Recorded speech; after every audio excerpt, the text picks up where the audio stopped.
ebandaki kobela na 8e mois tokomi na 10e mois ekufi penza ezomwana lisusu te liso ekufi ekufi penza obanda kobela miso na banda kobela miso te mais yango moko ezwi mwa pasi à partir ya pasi wana ebandi kobela yango nde ememi ngai ti na hôpital kula makoki ezalaki te liso ekufi nango donc tino liso mosusu ezomona nango te ekufi liso mosusu oyo ya gauche oyo ezomwana lisusu te ekufi nango ekufi catégoriquement ezomwana te docteur alobi bon lokula oyo ekufi esengeli babimisa ngo mais mbongo jusqu'alors mbongo ezomwana te depuis 8e mois ti lelo sikoyo ekomema lisusu oyo ebandi kosala nga sikoyo pasi parce que ntango ebanda kobela wana ozwa likanisi nango avant ke ekufa okende hôpital te bon nakendaki hôpital mais lukula makoki ezalaki te nazalaki na mwa moyen te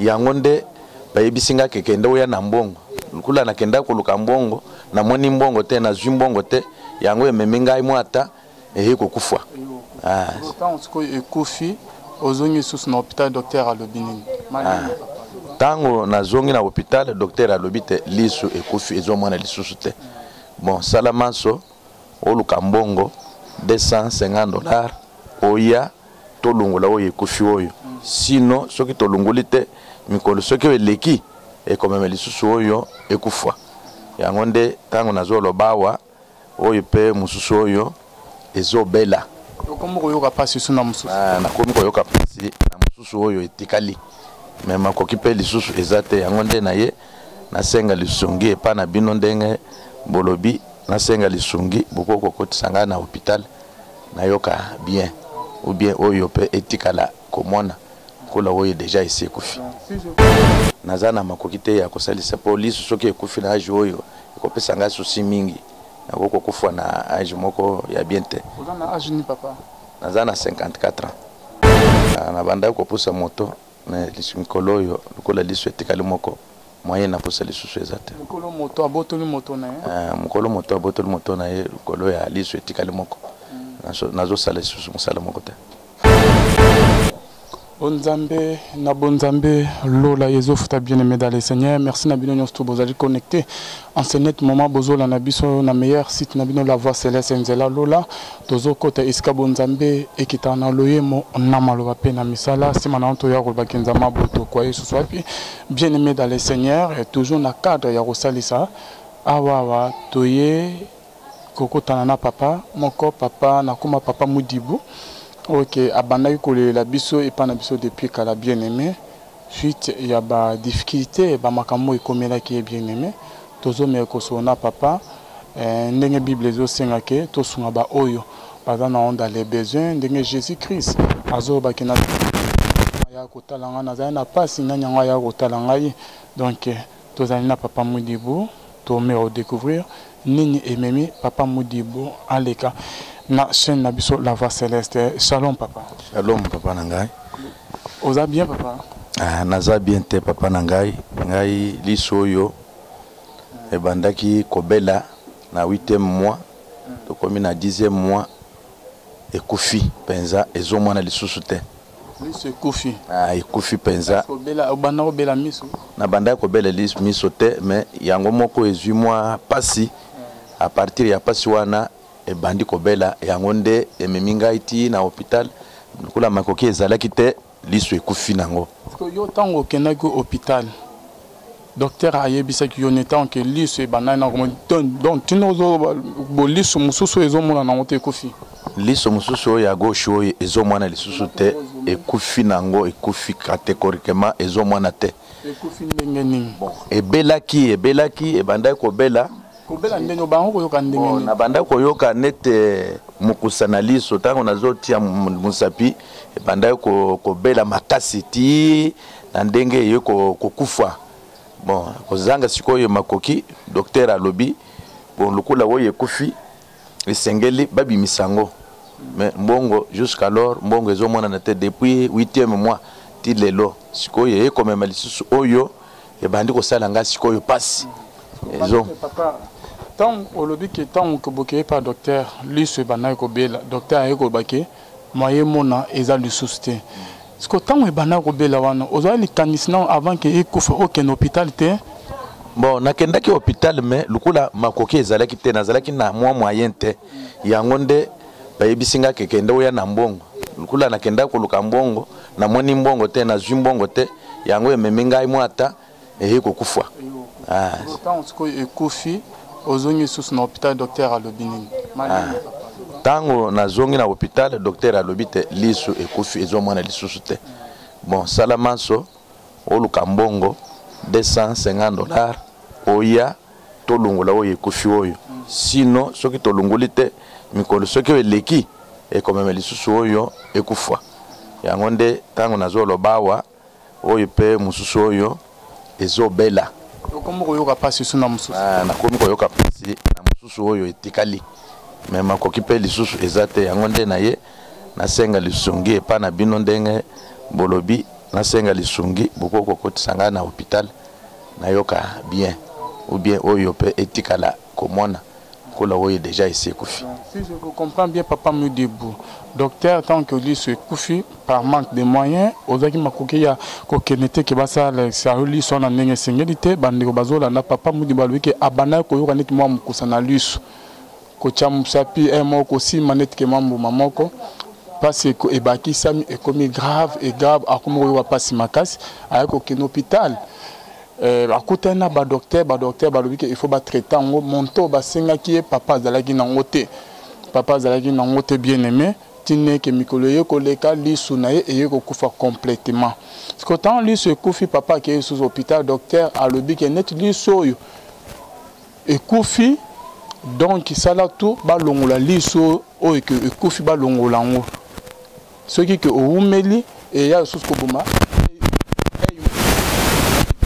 et ya ko boma ngo lisusu bien Seigneur papa adana makoki te yango nde awuti kolobaki akomi koyoka sous moi passe na liso etikali parce que moko ezomona lisusu te na oyo moko etikali bien aimé akomi sous koyoka passe. Non, ce qui est à Luki a $250 wana hôpital te donc lisu na ye moko yo ekokufa na bande bazola na mitema bien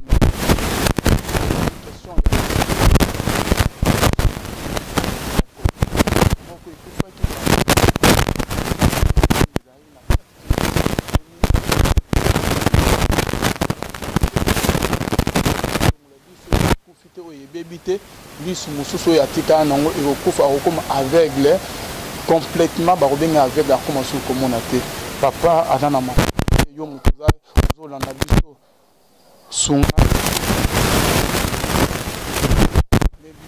abelaki oyaki kotala ete ne Jésus azoloba na Bible papa Mudibi oyo na mukoko tina bien aimé dans le Seigneur tozonga na émission toya kotanga komo peut ko remercier ba oyo basaisi papa Mudibi peut to bino mo bomona bilili to kenti na hôpital so otini makoki na bino to ken na hôpital ba opérer papa liso ekufi ba protéger lisu na mo etikala akoma mona tana lisu moko bokomona bilili bien aimé dans le Seigneur ceux qui botini ba moto ya na libosa caméra to conduit papa tina hôpital en tout cas nzamba lola komona yo et toucher biso bien aimé papa bandeko bazolanda obutaka nanu wapi papa?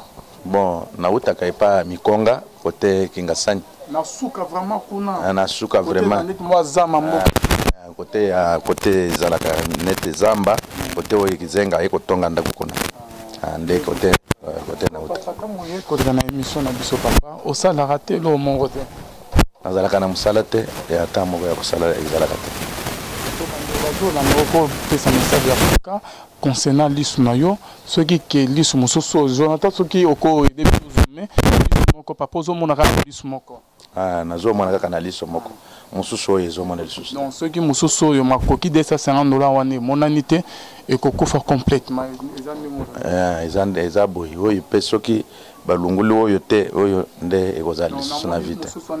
Échanger péculaire, hein, aux autres. Ezo pesa ngai pasi mingi eza na pasi fallait na sumba mwa kisi na banda ko chia kaka po kisi pe ozocha ezate bon naza pe na kisi te oyo nazalaki nango isili déjà bon kisi oyo da soki ba 5 Jonathan Zoumé oyo da soki ba 1000 non eza 2200 Et si les papas tinent aux autres chango boy, est-ce que docteur Moutaïbi so chato net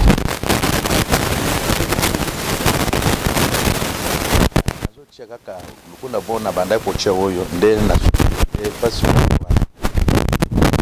malgré banako cha et yo kokufa ça ne sert à rien papa il faut au salato kenega hôpital bon makoki nde ezate makoki nde soki makoki ezali na kokenda vraiment na hôpital po ba sala ba kumelanga kisi ya bien na banda ko cha na oyo tikalo bana poto mo imbazola na yo message nini okolo bana ba on lisuni nokolo bana ba c'est net moment bazola. Bon, nazo senga bande kuna ngai oyo bazolanda ngai partout. Batu ya Nzambe, ba pasteur, bande kuna ngai oyo bakoko sunga ngai na mulimu. Basalisa ngai po liso na ngai oyo ekufate. Bon, naza nanu nakomi mukolo teme aji epusani mukeme naza na makokite ya kosalisa po liso soki ekufi na aji oyo ekopesa ngai susi mingi. Nakoko kufwa na âge moko ya bien te. Vous avez âge ni papa? Nazana 54 ans. Ok papa, je crois que message ezali. Est-ce que vous avez un numéro que bantu bakoki ko benga otoba le kananzela na biso? Te nazana téléphone te, bantu bakoko le kananzela ya yo journaliste bakoko benga opesa bango numéro soki ba bengi kula toyebane na yo oza ndeko na ngai oza mwana na ngai okoko ko benga ngai pe osunga ngai kaka. Mesdames et Seigneurs, bino ba obozo la nabiso numéro nabiso ya la voix céleste ngwana soki bo bengi boko zwa ngai ko na repesa bino R OK boko sona papa auto kuta na papa o bengi netinga na vraiment benga R to rappelo soki papa ye parce que papa comme ça les fois papa to mo transport no ko on a mi kongo kuna ti et pas nabiso il faut oya chaque vendredi to oya après 3 jours to comme futo mo transport pour notre pesa ndeko ba obenga ba ko motika ba numéro na ba contribution na bango okoya to rappeler bango solo liyo moko na bango hein soki batini makoki to filmer pe to kememio na hôpital ba traiter lisu na bino ba obozo la na biso bo prier pe papa na biso na kamoro ya pasi ba o nzamba pesa moi $10 moi €100 na facilité beaucoup obenga boleki na nzela na biso papa dans na numéro te ekokomi pa papa to sunga papa donc bo prier biso ba pasteur dosité mangandu motema ya pa maman na biso perside mangandu kuna na bien en tout cas kotika papa na ba prière lisungi na bino pe kozala bien la bouche autorisée de l'Éternel pasteur fils ami sia kotika papa na prière lisungi na bino pe étant nazo ba lisungi ya prière pe lisungi financé pour na papa qui est hôpital hein na pasteur papa na biso papi kongenda motema mama Sylvie wa chini papa yo botika papa na maboko nzambe lisungi pe finance na bino ekozala bien papa ko hôpital na bino ba onyo to bo soutenir musalo mama mami mbunga motema papa Blaise munga Suisse na prière lisungi na bino pe ekozala bien papa ko azwa traitement na maman Gisèle Lukelo motema ya papa Emmanuel na Boston botika papa na prière lisungi na bino pe ekozala bien eza te car que filo moko ya motema Vince de homme OK non que Dieu te bénisse nous allons prier pour vous bonabo ekozala bien nzambe mutabiki ça lisungi na bino pe na moi €1 €2 ekozala bien ba oyo ba soutenir musalo OK na tangi to banana ba on depuis kala ekozala bien bo benga biso bo kotana papa en contact na ba oyo pe bo mesana ko lamboza ba vrai chrétien pe ba vrai chrétien ba sa na nzambe bana na nzambe oyo ke oyebi ke nzambe azwa yo na passe o lega na ba difficulté nzambe akomisa oyo ozali en tout cas mokolo ya suka nzambe rotuna yo ce que osalisi papa te o sauver lisu na yo moko etikalité parce que moko se kufi pa manque de moyens moko etikali nzambe rotuna ndeko tel aleka est-ce que osalisa ki yo ozalaki nango tozo obligé binote mais ceux qui oyo ozali touchés par le Saint-Esprit obengi to salisi papa na biso Modibo bien-aimé dans les Seigneur tikalité nzama lola amona bina mona bande onyon to balanda biso amona lek na biso la sima caméra Jonathan Mukwa ya Real mona muke mayele belé na bino onyon to bonzambe na bonzambe lo les ofuta papa osala musala nini na vie otanga osala musala nini papa onatanga nazalaki instituteur molakisi azalaki maître ya école te natangisaka lisusu te natika kotangisa na koma na makambo mosusu. Makambo nini oyo kezopesa possibilité ya kozwa traitement te ya biso? Na banda kopusa moto mais mikolo oyo lokola liso etikali moko moyen na posa lisusu eza te. Mokolo moto abotoli moto na ye? Mokolo moto abotoli moto na ye lokolo ya liso etikali moko nazosala lisusu mosala moko te. Merci Papa Modibo. Je crois même que na lisunya nzambe nzama osaliso lisu mususu ane ekufate nzambe osaliso tika ete nzama lola mona bino bon nzambe na bon nzambe lola ezofuta biso sima na onto ya koloba nzama boy to kwaye lisusu wapi. Bye.